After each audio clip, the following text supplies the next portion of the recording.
안녕하세요. 여러분의 두루미입니다. 오랜만에 인사드립니다. 오늘은 우리 한국에 있는 동포사회에서 거의 봉사의 여왕이라고 할까요? 그런 마인드로 쭉 십몇 년 동안 살아오면서 그 삶을 이제 낯선 그 너머로라는 책으로 한 권으로 이렇게 만든 박연희 선생님을 집에 초대했습니다. 그래서 반갑습니다. 반갑습니다. 네. 어떻게 제가 질문을 드리면서 이제 답을 듣기보다도 네. 선생님께서 그냥 책에 대해서 전반적으로 소개하고 제가 궁금한 부분을 물어보는 게 좋을 것 같은데 편하게 어떻게 그 책을 내게 됐죠?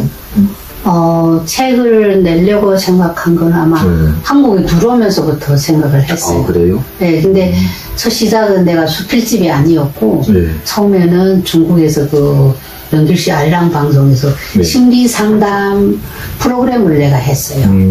그래서 그 프로그램을 하면서 내가 좀 자료도 많이 모여졌고, 또 한국에 자기 가족을 보낸 사람들이 그 심리 고민이 많았어요. 네. 그래서 그 고민을 1년간 하면서 그 자료들이 많았고, 또 한국에 나올 때는 한국에 살아가는 그 중국 동포들이 어떤 고민이 있지 않을까. 그래서 중국의 내용을 한 50%, 한국에 있는 사람들의 내용을 한 50%에서 심리상담 사례책, 그걸 내려고 생각을 했거든요. 근데 한국에 와서 그래서 심리상담사 자격증도 따고 했는데 어떻게 하다 보니까 그쪽 면으로는 못 나갔어요. 그리고 한국에서 좀 힘든 일을 많이 하다 보니까 또 중국에서 있을 때보다도 글을 더 많이 썼어요. 예, 중국에서 있을 때는 글을 쓰긴 썼지만 다 취재 글들이 많았어요. 때 한국에 와서는 취재를 안 하고 그냥 내가 어려웠던 이야기를 쓰다 보니까 수필이 한 150편 모여졌어요. 그러니까 그 150편을 두고 내가 언젠가 내 이야기를 꼭 책으로 만들겠다 그렇게 생각했는데 아마 그게 한 10년이 됐네. 예, 10년 말에 왔으니까 지금 21년이잖아요. 거의 10년이 된 것 같아요. 10년 말에 오셨네. 네. 그런데 여기 간력을 보니까 국회의원 보좌관도, 특별보좌관도 했고, 동포 모니터링 단장도 하셨고, 텔레비전 방송국에서 연변에서 편집기자도 하셨고요, 동포 문인협회 이사도 하시고, 참, 조각보 공동대표도 하시고, 다양한 경험을 많이 하셨네요. 네. 참들. 책을 쓰자면 아무래도 경험이 많아야 될 것 같다는 생각이 들어요. 그래서 이런 한국에서 이런 많은 활동들이 글 쓰는데 도움이 많이 됐다고 생각해요. 만약 내가 어떤 작은 울타리에 갇혀서 한 가지 일만 했다, 식당에서 그냥 서빙만 했다, 혹은 또 어떤 가정부 일을 했다, 혹은 어떤 직장에서 거의 10년을 일했다, 이랬으면 이런 다양한 내용이 안 나왔을 것 같아요. 근데 그래도 제가 국회에서 일도 해봤고, 또 3대 업종 일도 해봤고, 지금 센터에서 외국인들을 상담하는 일도 하고, 그 다음에 이주센터, 이주민 여성들의 단체 조각부에서 또 일도 받고, 그러다 보니까 이게 여러 가지 내용을 내가 쓸 수 있는 기회가 있었던 거예요.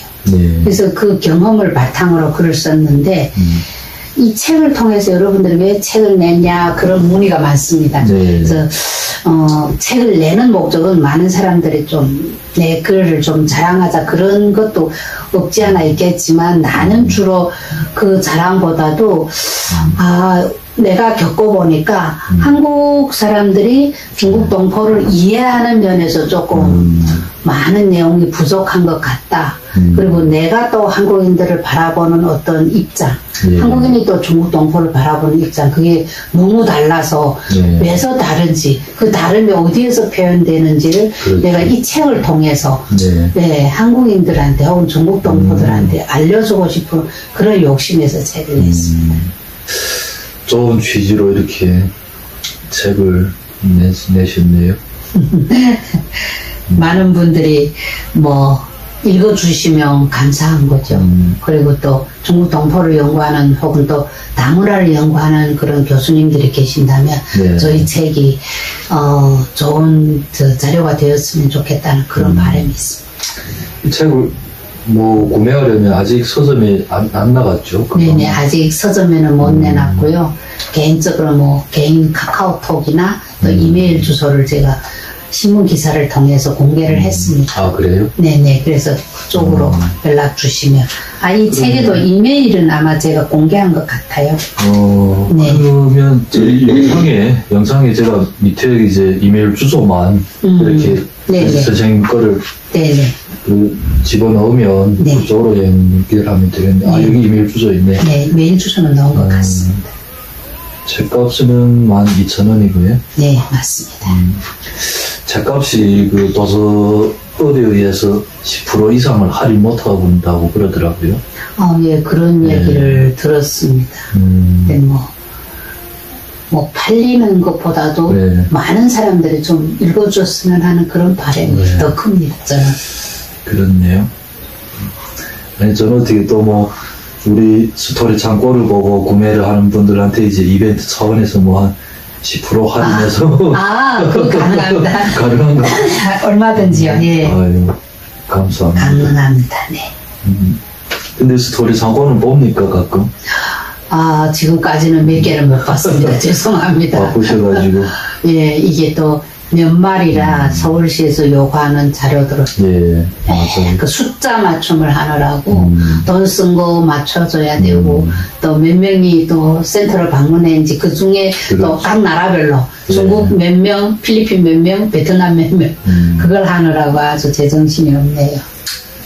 그렇죠. 이렇게 지금까지 살아온 거를 한 번이 책으로 좀 묶어서 정리가 되면 또 다음에 뭔가를 이 결과물을 보면서 다음에 뭔가를 해야 되겠다는 그런 구상이 들 거지 않습니까? 그래. 처음에 이 책을 낼 때는 되게 내가 책이라는 걸 못 내봤고 되게 두려움도 컸는데 책 한 권이 나올 때는 제일 큰 저희 후원자가 서남권 글로벌 센터의 센터장님이었어요. 김동훈 센터장님. 나도 낼까 말까를 고민하는 것도 거의 오랫동안 고민을 했어요. 내가 글이 많은데 왜 저 사람은 책은 안 내고 있지? 그렇죠. 근데 내가 그렇더라고요. 내려고 생각을 했다가 또 주춤하고 내자 말자. 이게 왜 사람이 이런 생각을 하고 있을까? 무슨 의미를 갖고 있을까? 내가 이 책을 낸다고. 뭐가 사회에 뭐 내가 뭘 공헌이 될까? 이게 뭔가 중국 동포사회를 동포사회에 대한 인식을 돌리는데 도움이 될까? 이런 고민을 많이 했는데 또 센터장님이 곁에서 많이 도왔어요. 무조건 내자. 내야 되고 이 책을 내야 사람들한테 도움이 될 거다. 그래서 그 힘을 입어서 냈지 내 혼자 했으면 안 냈을 수도 있을 것 같아. 생각이 자꾸 바뀌더라고. 그리고 내겠다 했다고도 이게 내가 왜 내야 되지 이런 생각을 자꾸 가지게 되더라고. 그렇죠. 센터장님한테는 진짜 고맙네. 네. 그리고 또 리막 선생님이 표지 디자인을 너무 예쁘게 해서 보는 사람도 진짜 무게 있는 것 같고 귀엽고, 그래서 너무 감사하고. 개옥션에서 잘 나가는 윤원보 작가님이 그 그림이에요. 글만, 이막쌤 써주시고. 그분이 그림이 그래요. 한 폭의 그림에, 그분이 만들어낸 캐릭터인데, 다 캐릭터 하나가 계속 있는 거예요. 그리고 환경이 낯선 환경을 아마 그 작가가 세상을 바라보는 그런 낯섦이라고 할까요? 그것도 아마 비슷한 그런 경험이 있지 뭔가가 있더라고요. 근데 이제 캐릭터들이 다 너무 귀여운 거예요. 그리고 보면 그냥 스스로 이렇게 흥이 난다고 할까요? 유머적으로 캐릭터를 펼쳐가지고.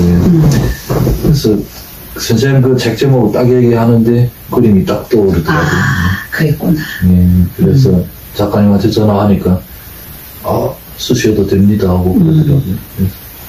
감사합니다. 너무 감사하죠. 근데 이게 제목도 제가 많이 고민했는데 책이 맞는지 안 맞는지를 제가 판단을 잘 못했어요. 그림하고 이 제목이. 근데 나온 다음에 보시는 사람들이 다 그렇게 와, 그림하고 제목이 어떻게 이렇게 딱 맞는가고 너무 좋다는 거예요. 그래서 그때에서 내가 이게 제목하고 그림이 너무 잘 맞는가를 느꼈지. 내가 예술적인 감각이 없으니까 이게 맞는지 안 맞는지 잘 몰랐어요. 표지에다가 절반 정도 색이 들어가면 좋겠다고 해서 맞아요. 그래서 이게 그 나무 풍경이니까 여기다가 녹색을 제가 넣었거든요. 근데 딱 봤는데 선생님 그 요구한 생각대로 디자인을 제가 드리면 안 될 것 같아가지고 안 드렸어요. 그래서 차라리 그냥 다른 양본으로 디자인 하나 해서 드렸는데 그건 별로 쓸 것 같지도 않았고 그래서 예술성을 파괴하면 안 될 것 같아가지고 아니 그래서 처음에는 색감 이게 이렇게 나오기 전에는 색이 없어서 너무 그 어두울 것 같았어요. 근데 나오고 보니까 요 색이 이 전체를 도와준 것 같아요. 그래서 나오고 보니까 이게 너무 무게 있어 보이고 색깔이 없은 게 오히려 낫다는 생각이 들어요. 그래서 선생님이 잘 잡아줬어. 여기 이런 거를 원래는 다 지웠거든요. 근데 지우면 이제 그냥 평면이 되는데 얘들이 있으면 이제 그 입체감이 생기는 거죠. 공간이지 그냥 그림이 그런 거죠. 진짜 그림하고 이게 제목이 맞는다는 게 너무 신기하다. 이거 뭐 디자인 상이라도 디자인 맞아, 디자인 상을 줘야 돼. 그래도 너무 잘 됐어. 마무리는 그래도 그 김동원 센터장님이 다 해주셔가지고 고생 많이 했어요. 그거 이거 안에 그 디자인 하느라고 맨날 며칠을 끙끙 앓으면서 내 잔소리 들으면서 아마 교정을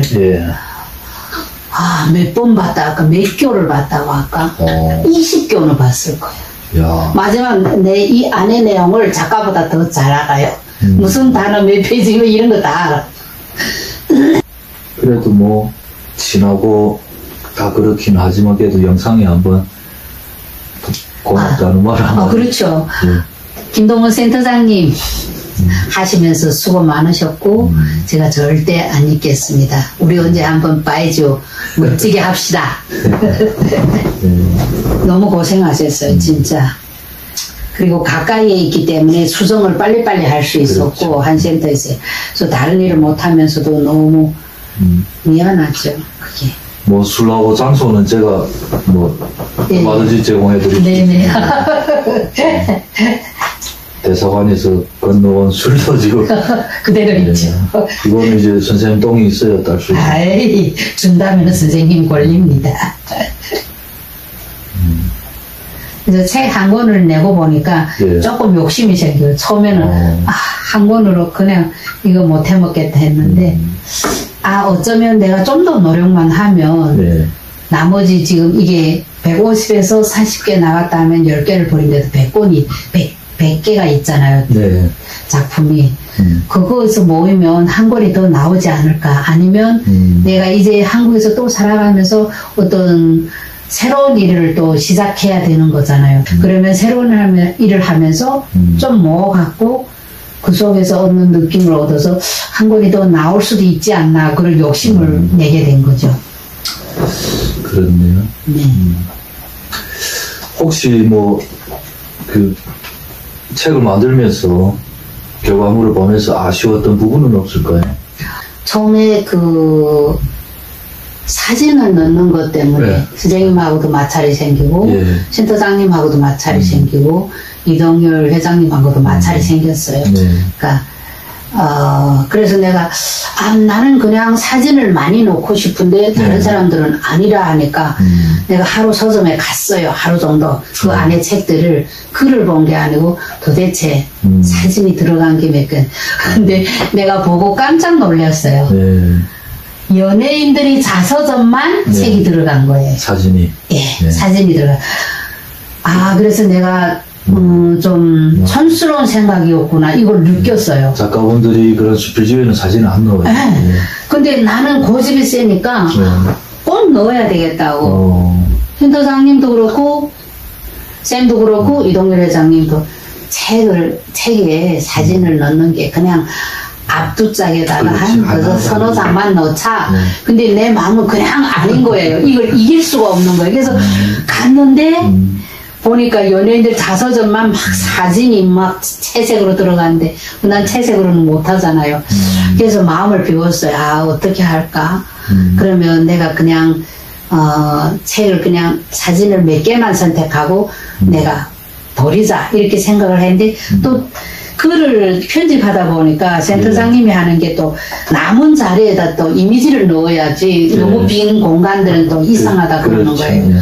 그러다 보니까 사진이 들어가고 하다 보니까 좀 더 많이 들어가고 그래서 내가 너무 아쉬워하니까 센터장님은 그러면 몇 장만 우선 보내라. 맞는 내용 안에 우선 그렇죠. 제목 아래 집어넣어 보자. 이렇게 되다 보니까 사진이 내가 생각했던 대로 좀 많이 들어갔어요. 근데 그걸 보면서 다른 사람은 어떻게 생각할지 몰라도 나는 좀 만족스러워요.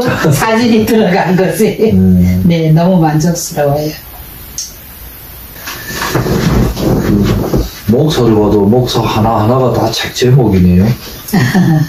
그래서 어떤 내용으로 어떻게 구성할까 하다가 이렇게 목차로 나누어서 1장, 2장, 3장 이렇게 만들었는데 그렇게 나누고 보니까 또 더 선명해지더라고요. 그렇죠. 예, 그게 그냥 목적 없이 쫙 내 글을 내는 거는 아니었던 것 같다. 그래서 이 나누어서 1장, 2장, 3장으로 나눈 게 조금 효과적이지 않았나 그런 생각도 들어요. 그리고 좀 더 아쉬움이 있다면 내가 좋아하는 글들이 따로 있어요. 그런데 그게 위주가 아니고 이걸 내가 지금 한국인들한테 중국 동포를 알리기 위하고 서로 소통하기 위한 거라서 그게 위주면 안 된다고 생각해서 내가 아까운 글들을 다 뺐어요.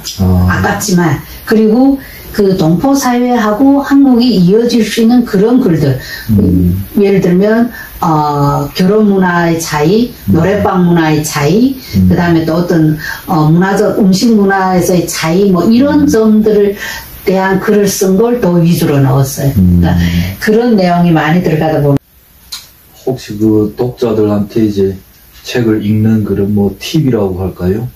어떻게 읽으면 재밌게 읽었을 수 있다는 그런 게 있지 않을까요?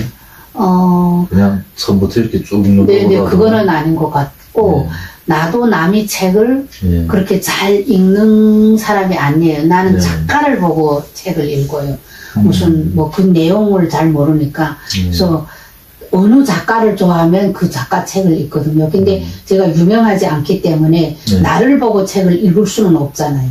그래서 나는 책을 읽는 TV를 준다면 이 1장, 2장, 3장을 보면서 그 총 제목에서 보면 내가 관심 있는 읽는 독자가 관심 있는 내용의 부분을 보고 그다음 그 제목을 골라서 읽는 게 조금 본인들한테 더 도움이 되지 않을까. 그렇죠. 그래서 요 며칠 전에 한 대학교에 다니는 한 그 조선족 분인데 아마 교수를 하고 있는가 봐요. 그분이 기사를 보고 저한테 저기 문자가 왔더라고요. 선생님 책 한 권 사고 싶다고. 그래서 내가 보내주겠다고. 아니라고. 먼저 돈을 입금한다고. 그래서 한 권 샀는데 그 선생님도 아마 연변태생인가 봐. 네, 그러면서 문자가 왔는데 선생님 글을 읽으니까 내가 다시 연변에 돌아간 것 같고 정말 만나서 맛있는 밥 먹든지 커피를 마시면서 선생님 얘기를 더 듣고 싶다 이러더라고요. 그러니까 이게 공감대가 있어요. 책을 읽어요. 네, 아무 그렇죠. 동포대에서 아무 관심도 없는 사람 읽을 수 없어요. 그리고 뭐 또 혹은 중국 동포거나 연변 출신이거나 이런 사람은 뭐 공감대가 꼭 있을 것 같아요. 네. 저도 다 미리 읽어봤더라면 아마 오늘 대화가 좀 더 질문도 질 있는 질문을 했을 텐데. 아니에요. 그럼 뭐 지금 직장이 올해 12월 달까지면 내년부터는 어떤 계획을 가지고 계신가요? 지금 많은 사람들이 문의를 해요. 12월 30일이 뭐 정년 퇴직인데 그 다음에 뭘 할까. 그래서 지금 우선은 잠시 그 쉬어간 10년 정말 돌아보니까 쉼 없이 달려왔어요. 쉼 없이 하루도 못 쉬는 거예요. 연차 있으면 그 연차를 그냥 1년에 15번씩 그걸 딱 쉬고는 아예 쉼 없이 달려왔으니까 내가 좀 쉬어가는 시간이 필요하겠다. 아예 정리를 못 하는 거죠. 뒤에 내 삶에 대해서. 직장일에 늘 매달려야 되고 늘 그 직장의 행사에 대해서 고민해야 되고 그러니까 내라는 자체도 없고 그리고 직장에 다니면서 3년 4년간에 글을 10편도 못 썼어요. 내가 이미 만들어진 글들은 다 힘들 때 힘든 일을 할 때 만들어지고 직장에서는 아예 그렇게 해서 직장에서 내가 얻은 경험으로 좀 글도 좀 나올 것 같고 정리돼서 나올 것 같고 그 다음에는 내가 하고 싶은 일이 딱 하나 있어요. 뭐인가 하면 제가 이주민 가정폭력 상담사 교육을 받았거든요. 그래서 이제는 좀 이주민들, 여성들을 위한 혹은 이주민들이 한국에서는 가폭이라 하거든요. 그런 상담사를 하고 싶은 게 욕심이에요. 그래서 나이 제한이 없다면 그런 쪽에 한번 도전해보자. 그 교육을 받았고 또 내가 사전에 또 심리상담사 교육도 받았고 그러니까 이 끈을 내가 못 놓는 것 같아요. 상담사 이 끈을. 그래서 기회가 주어진다면 그런 쪽으로 하면 내가 지금까지 경험으로 좀 할 수 있는 게 있지 않을까 고민합니다. 이주민 쪽에서도 이제 중국 쪽으로 이렇게. 그렇죠. 그리고 가정폭력이 주로 일어나는 거는 국내 같은 동포들끼리 가족을 이룬 것보다도 결혼 이민자. 내국인들하고 결혼한 내국인과 결혼한 사람들이 가폭이 점점 심해져요. 그래서 서울시에서도 지금 좀 가정폭력, 이주민 가정폭력 지금 하나가 섰어요. 동작공원쪽에. 그래서 그걸 지금 좀 점차 늘리려고 지금 교육도 시키고 하고 있는데 인천에도 있어요. 인천에도 이미 가정폭력, 이주민 가정폭력 그게 있는데 그런 쪽의 일을 하고 싶은 욕심인데 또 모르죠. 현실에 또 나이 때문에 또 안 될 수도 있고. 근데 그런 상담 같은 건 나이하고 관계 없잖아요. 그래도 조금 한국어는 자격도 그렇고 영주권자 혹은 결혼 이민자 혹은 국적자 이게 우선이에요. 이주민들 취직을 할 때도 그래서 그런 게 있고 그 다음에 또 나이 제한도 있을 수 있고 모르겠어요. 그런 쪽에 도전하고 싶은데 생각대로 될지는 또 사업자 등록증을 아예 내지 그럽니다. 상담 개인으로 그리고 그거를 사업으로 해놓으면 그 피해를 받는 사람들이 어디 가서 상담하기 찾아가기 못 하잖아요. 그렇죠. 그 언어가 안 돼서 또 못 찾아. 그리고 어떤 도움 받아야 되는지도 모르고 그런 거를 이런 곳이 있다 하면 이제 연결시켜주고 어느 정도 이제 돈을 지불하고 이렇게 할 수 있다 이렇게 안내도 하고 들어주고 마음을 나누기도 하고 그런 일이 폭력 그런 일이 많으면 이것도 나쁘진 않을 것 같은데. 네, 지금 많지 않으면 이 교육이 진행 안 하는데 서울시에서 그게 점점 늘어나고 있대요, 숫자가. 그래서 그런 쪽에 이주 여성들, 그러니까 언어가 되는 각 나라 여성들 있잖아요. 중국 동포뿐만 아니라 베트남, 이런 쪽의 여성들을 지금 많이 훈련시키고 교육시키고 있어요. 그래서 그런 쪽으로 좀 해보면 어떨까 싶은 생각이 있는데 도전해 봐야죠. 아직도 도전 중입니다. 참 다양한 삶을 또 살고 계시고 앞날이 또 더 기대가 되네요. 어쨌든 그냥 다 봉사하는 마인드로 또 앞날도 또 그렇게 그려지네요. 글쎄요.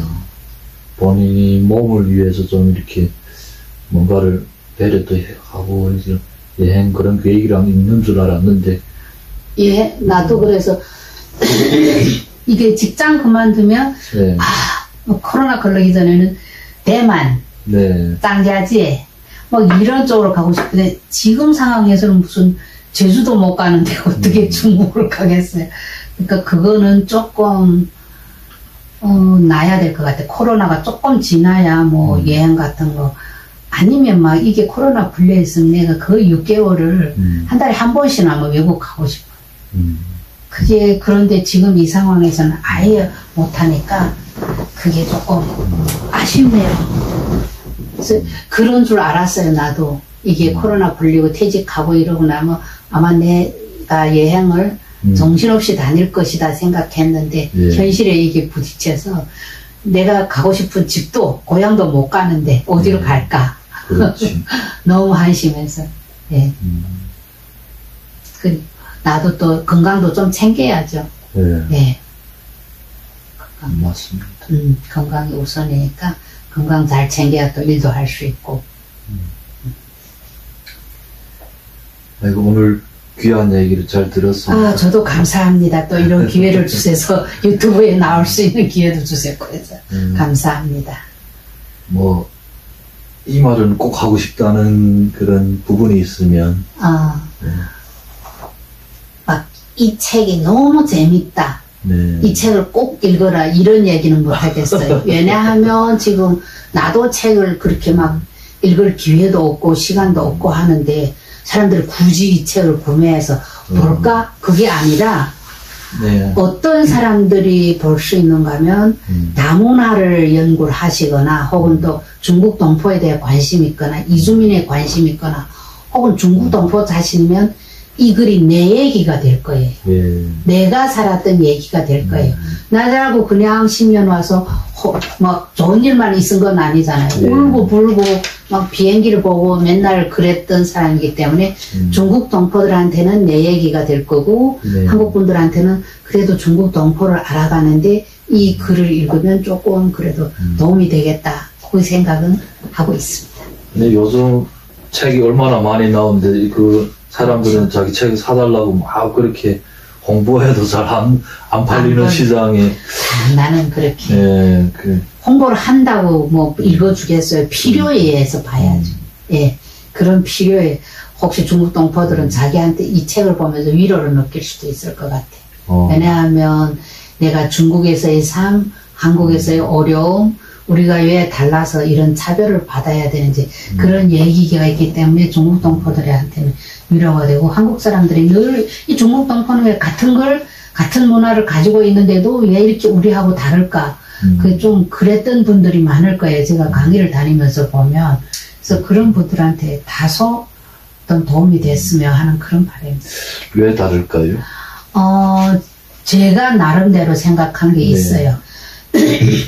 제가 다르다고 생각했으면 저는 한국 선택 안 했을 거예요. 네. 안 다르다고 생각하고 내가 한국을 안다고 생각했어요. 네. 그리고 우리 같은 말, 같은 글, 그리고 내가 한국 가면 걸리지 않을 거라고 내가 하는 일 뭐 아예 걸림돌이 없을 거라고 생각했는데 처음부터 내가 작가잖아요. 근데 쓰는 거부터 안 되는 거예요. 이게 우리는 늘 북한 사전이 위주였는데 한국은 국어 사전이잖아요. 그러니까 벌써 띄어쓰기 철자. 이번에도 이걸 다 작품을 표준어 그 네이버에 그리고 거기 맞춤법 안에 다 넣어서 한 번씩 돌리고 또 돌린 다음에 또 안 돼 또 돌리고 이 작업이 너무 힘들었어요. 조금 그거 한꺼번에 많이 넣으면 안 나와요. 조금씩 넣어서 또 돌리고 어디 틀렸는지 봐야 되고 그러니까 이게 벌써 표준어가 달랐기 때문에 우리가 아무리 뭐 작가를 했어 방송국 PD 아무 소용없어요. 이건 처음부터 다시 되어야 되는 항목이에요. 한국어는. 그렇죠. 그리고 우리가 쭉 50년 나처럼 50년을 중국에서 살았다면 중국 문화에 더 많이 젖어 있는 거예요. 한 민족이지만 중국 쪽에 더 많이 살았기 때문에 중국 문화에 더 가까운 것 같아요. 그렇죠. 그럴 수밖에 없죠. 중국 문화에 가까웠기 때문에 한 민족이라고 한국 사람들하고 막 같은 줄 알면 착각이 완전히 다른. 그래서 나는 지금 처음에는 막 한국에 대해서 안 좋았어요. 왜 한민족인데 우리를 이렇게 대하지 하는데 지금 오히려 그 정체성에 대한 고민을 겪으면서 마음이 편안해서 한민족이지만 이게 문화가 다르고 뭔가 다르기 때문에 사회적 환경이 다르기 때문에 그냥 외국인이다. 한민족인데 외국인이다. 이렇게 생각하는 게 더 쉽더라고요. 그렇죠. 예. 그래서 사람들이 좀 그렇게 생각했으면 좋겠고 어떤 사람은 지금도 한국 사회에 불만 있고 한국인을 싫어하고 이거는 한국 사람 문제가 아니에요. 본인의 문제예요. 한국 사회에 젖어들죠. 그리고 한국 문화 혹은 한국 역사를 아무것도 모르면서 한국 사람들하고 대화한다는 게 이건 아예 안 되는 거예요. 그래서 나도 열심히 배우지만 우리도 배운 게 짧잖아요. 한국 역사. 그렇죠. 예, 그리고 조선족의 역사를 모르잖아요. 그래서 이게 다름을 내 자신이 정확히 알아야 사는데 편해질 것 같아. 그래서 나는 내가 한국에 와서 좀 많이 지혜로워졌다고. 이전에는 내가 지금도 중국에서 기자했다, 방송국 PD를 했다면, 내 안광은 아마 아주 우물안이 개구리가 되었을 거예요. 근데 지금은 한국에 나와서 내가 바라보는 중국에서 한국을 바라봤던 그 시선이 완전히 다른 게 좀 많아요. 그래서 내가 한국을 통해서 좀 성숙된 것 같은 그런 느낌이 들어요. 그래서 그 다름을 알았다는 것만으로도 내한테는 큰 이득이, 소득이라고 생각해요. 그걸 알고 있다는 게 얼마나 큰 소득이에요. 혹시 시도 쓰시나요? 저는 시는 못 씁니다. 근데 네. 제목들이 시적이네요. 제목을 많이 고민했어요. 막 이 사람 저 사람한테 물어보고 막 제목을 고민하는 시간이 거의 한 달이 넘어 됐어요. 밥상 위에 고향이 있다 이런 구조를 어떻게 생각하지? 근데 고향에 대한 생각이 뭐 다른 걸로도 생각나겠지만 이게 밥상을 통해서 더 많은 게 떠오르던 내가 그 내용은 대림시장, 중앙시장 가면서 그 고향에 대한 그 그리움 혹은 뭐 그날에 받은 스트레스를 내가 푸는 게 방법이 대림시장 가는 거예요. 그래서 가면 다 먹고 싶어. 그럼 막 팔 막 아프게 막 들고 오잖아요. 근데 전철에 앉으면 저녁 밥상이 생각나요. 야, 내 이 맛있는 거 갖고 가서 밥 먹어야지. 그래서 저녁 밥상에 갔다가 뭐 배 터지게 차려놓고 밥 먹느라면 내가 고향에서 같이 있었던 그 친구들이 다 밥상에 모여오는 것 같은.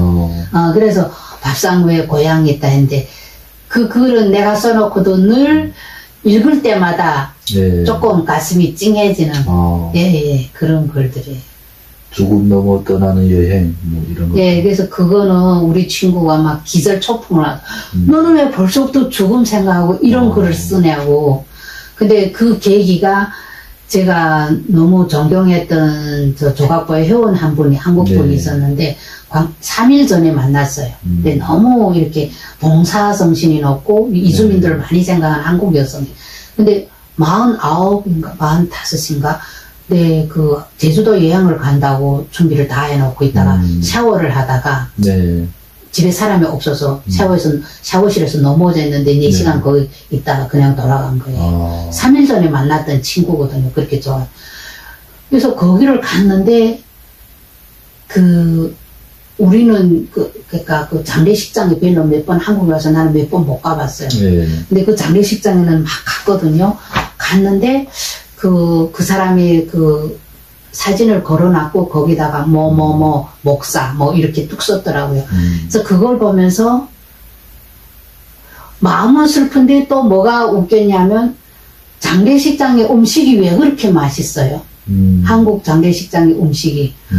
그래서 내가 그걸 보면 울 수도 없고 웃을 수도 없고 그러면서 그 순간에 그 사람이 사진 밑에 무슨 목사 누구 이렇게 했다. 그래서 내가 죽으면 저기는 뭐라고 쓰지? 상담사라 해나? 작가라 해야 되나?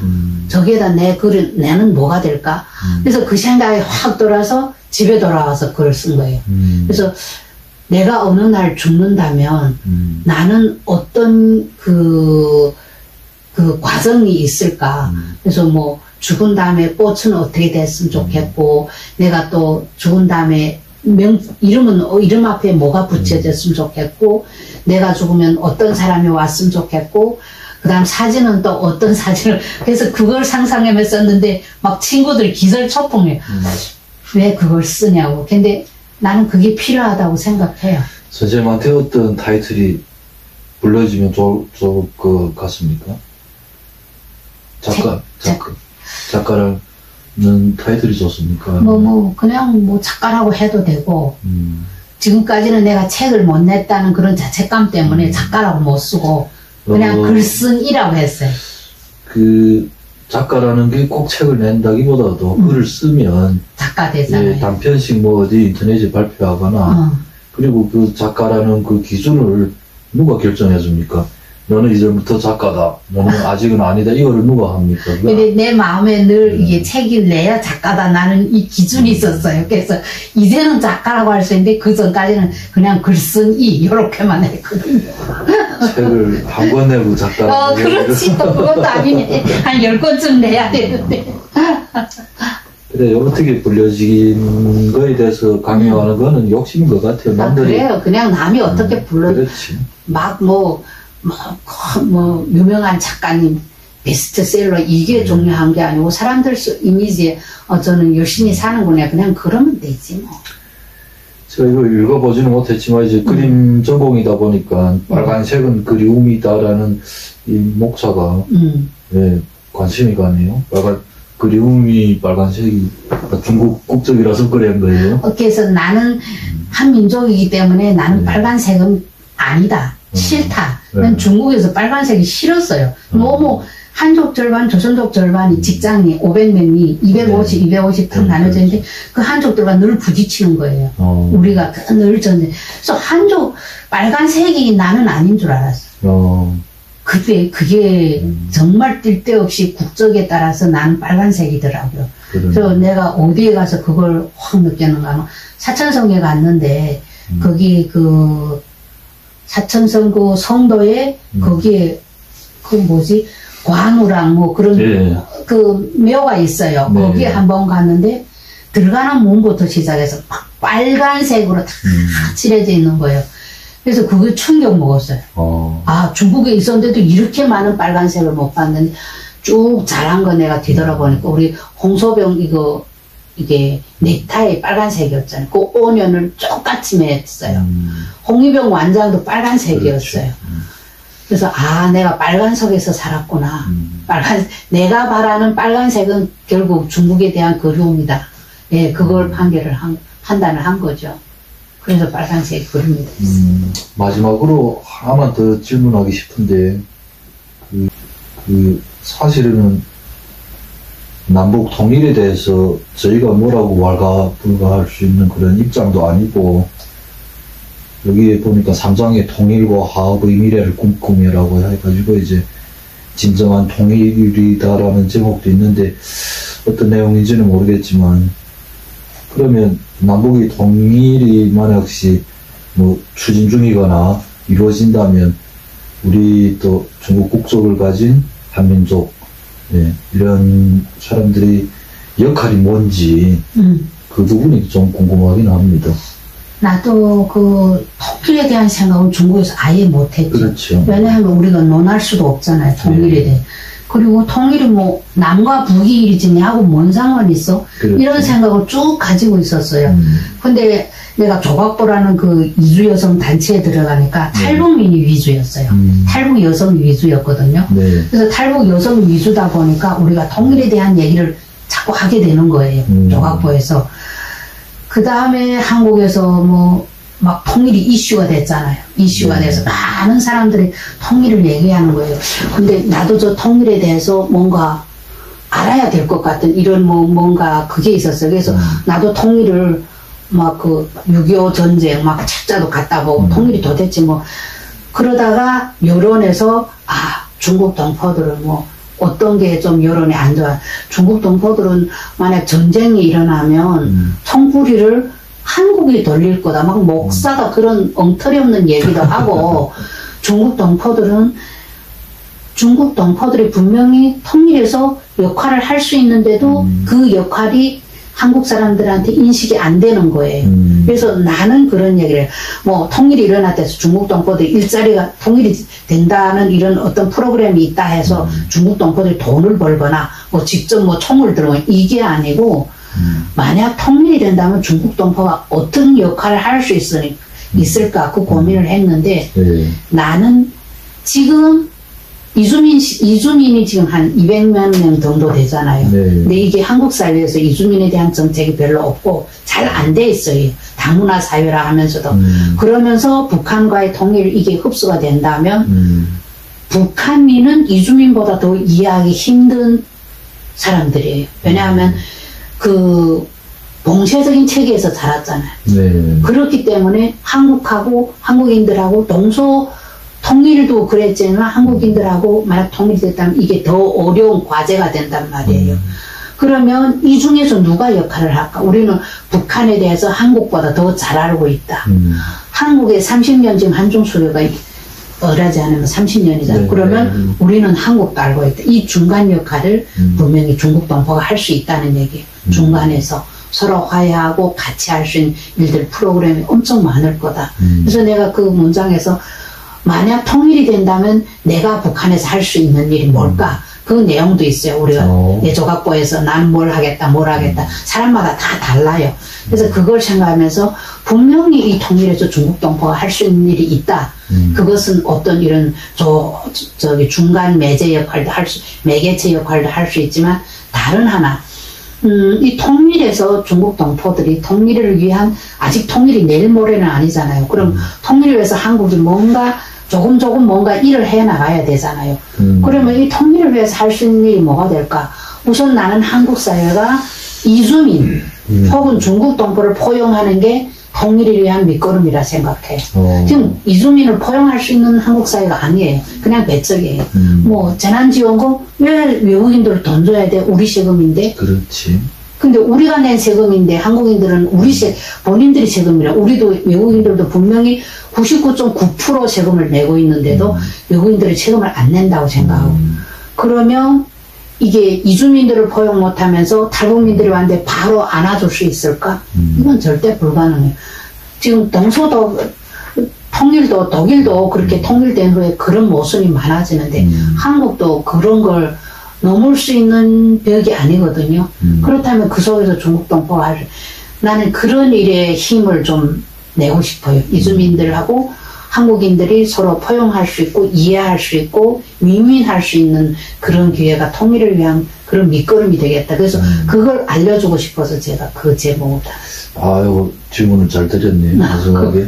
그러고 보니까 여기 1장이 한국 생활과 정체성 찾기고 2장이 중국 연변에서의 직장과 가족 이야기고 3장이 통일과 화합의 미래를 꿈꾸면니까 제목이 마음에 와닿네. 낯선 그 너머로. 그러니까 낯선 그 너머라는 거를 이제 그런 분단이 그런 거랑 이제 이주하면서 우리 또 맞아요. 다른 그 너머를 생각하는 그거의 통일이었구나라는 그런 생각이 딱 현재가 아니고 이 낯섦은 내가 10년을 살아도 20년을 살아도 그 낯섦은 진행 중일 거예요.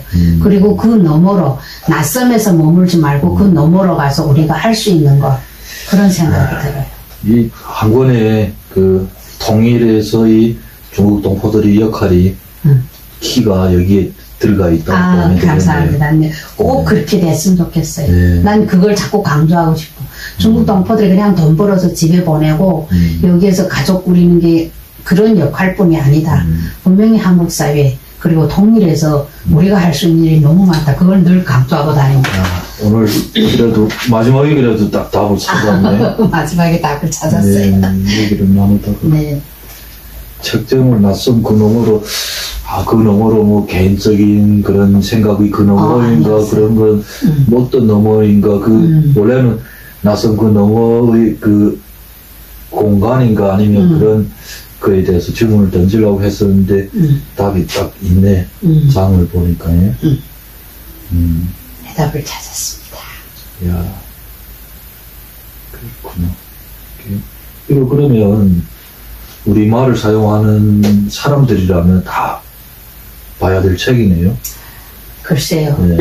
관심이 있으면 보고 싶고 관심이 없으면 못 보는 거죠. 네, 관심이 있으면 볼 수 있는 거죠.